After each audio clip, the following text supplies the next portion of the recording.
দিনটা ছিল রবিবার, ছোট পাপার জন্মদিনের বড় সেলিব্রেশন। তো সকালে দেখো এই যে মাছ চলে এসেছে, এগুলো কাতলা মাছ, আর কাটার পর্ব চলছে। গ্রামের বাড়িতে জায়গা কম, আর আমাদের বাড়ির এই যে অপোজিটে, এটা কিন্তু ছোট কাকুর বাড়ি।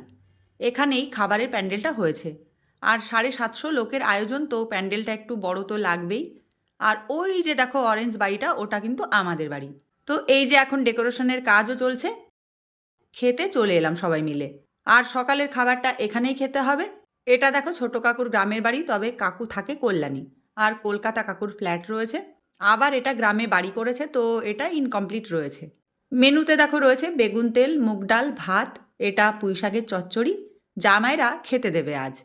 এই যে জীবনে প্রথম কর্তামশাই খাবার সার্ভ করছে। শ্বশুরবাড়ি এসে কি কি না করতে হচ্ছে। তবে আমি কিন্তু খুব খুশি হচ্ছি, দুই জামাই খুব খাটছে। পরে এই যে জামাইরাও খেতে বসেছে।